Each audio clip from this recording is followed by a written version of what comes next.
So this video is to address a call that we often get on the 997510 installation kit for the 2004 to 2008 Mazda RX8s. And the complaint boils down to intermittent operation of the temperature blend door here. And what we found through forums and through personal experience is that it actually boils down to not a problem in the kit, but rather a problem in this factory air conditioning control. So I'm going to go through the steps to show you where the problem lies and to show you what a quick fix could be on it. So in order to do this, we need to actually get to the circuit board inside of this device. So it's going to take a little bit of rerouting of cables here. These. Right. We're then going to need to pull the knobs off. These just pull straight off of the unit.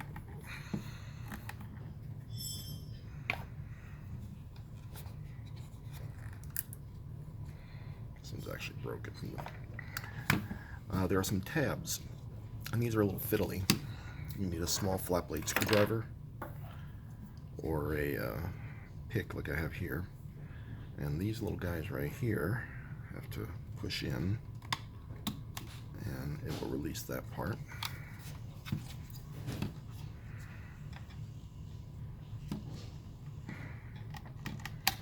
Comes off like so.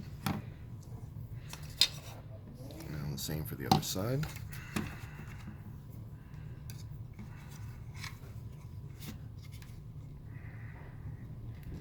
Gentle with these. This is old plastic and could be brittle.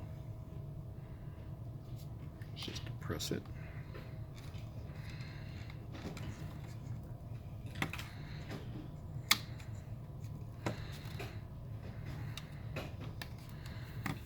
There are 4 of them or 3 of them that need to be released.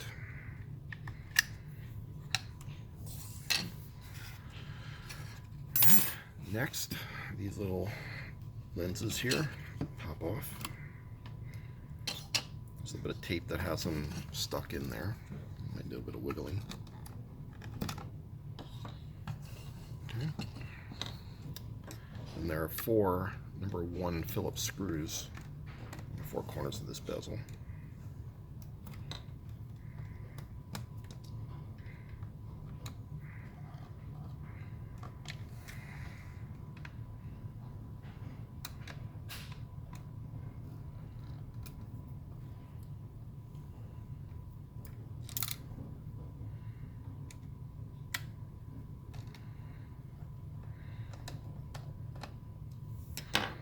This whole device just lifts off of there.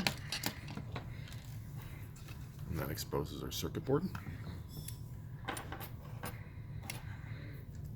There's a tab right here. Needs a little bit of prying to get it off. Again, gently. Another tab on the other side right there.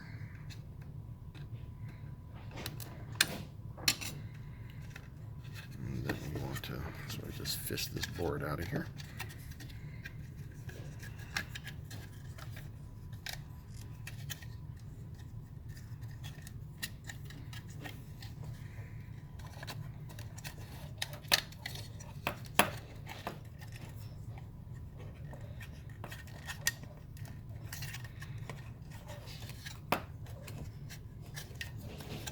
Actually unplug it from here if you need to.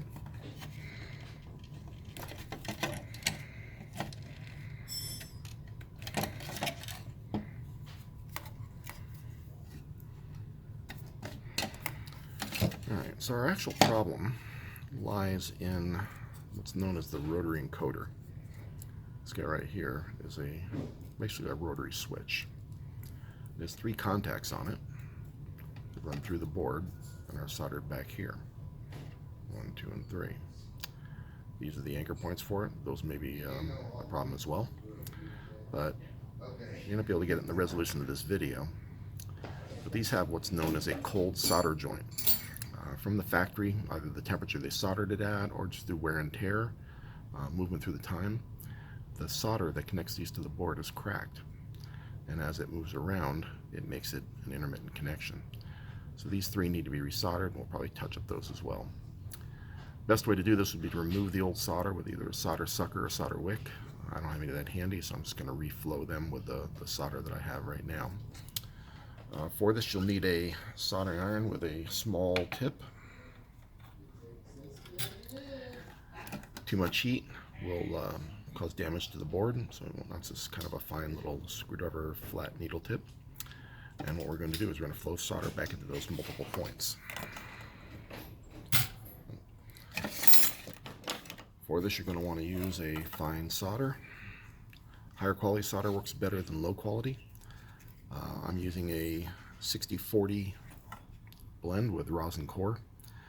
If the solder is low quality, it won't flow out well, won't re-wet those joints. You may not have good luck, and you may actually damage the board.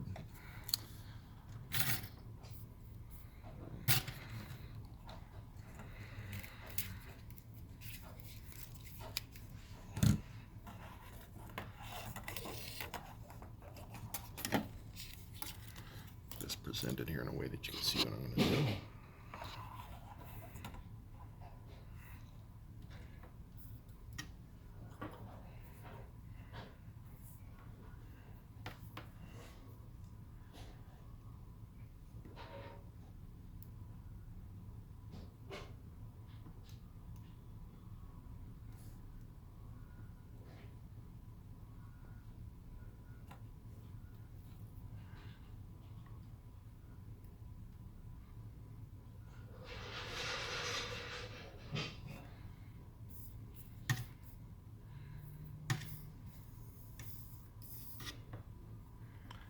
Looking for when we're done, it's just a nice shiny. Kind of remove some of the old solder here by soldering it multiple times.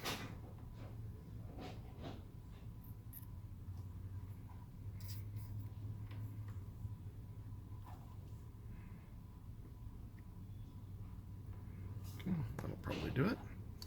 I'm just going to touch up these large ones. These ones don't need it, but if these were cracked, we would do the same thing. This is what anchors the pot to the board.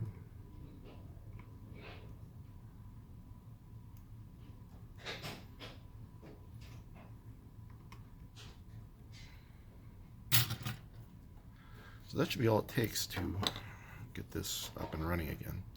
It would be a good idea to look to see if you see any other obvious cracks or breaks. The others aren't known for being a problem, but if you do see things that are cracked or dry, you could very carefully touch those up. In this case, I'm not going to do that because I'm pretty certain that those were the ones that were the problem.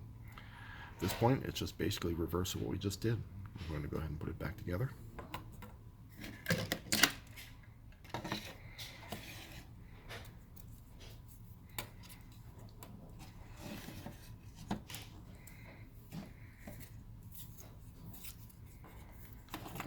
Plug in our plugs. These only plug in one way.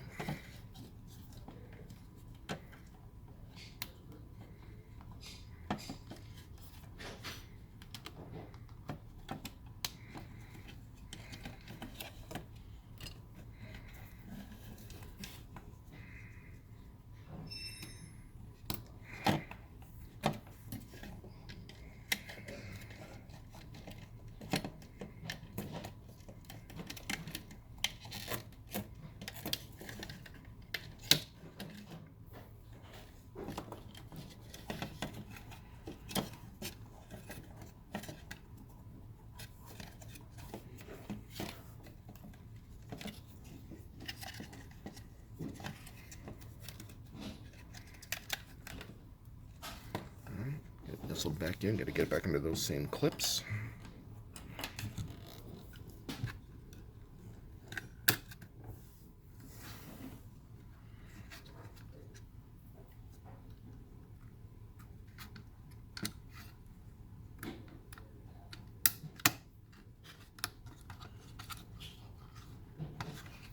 Okay, settled in there nicely.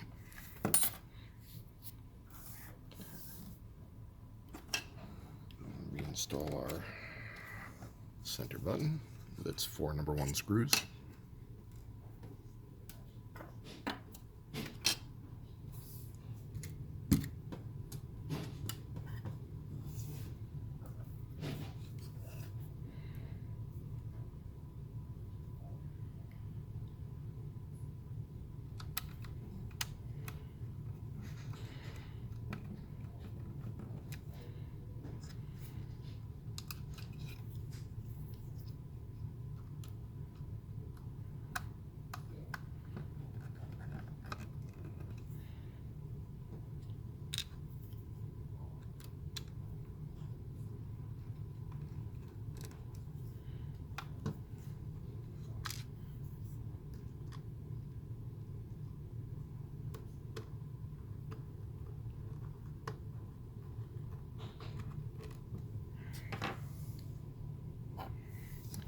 your lenses back in. There is areas in the back that have to clear the portions of the circuit board and lighting within. Make sure you line those up properly. Just place them like so.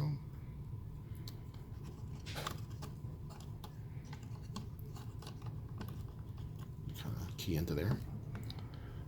And once that's done, your pieces just snap right back in place. You can mark for right and left to make your life easy.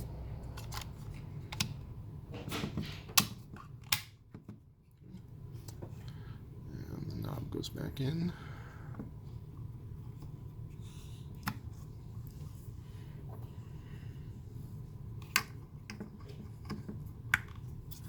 So, just route your harnesses back through their little locks.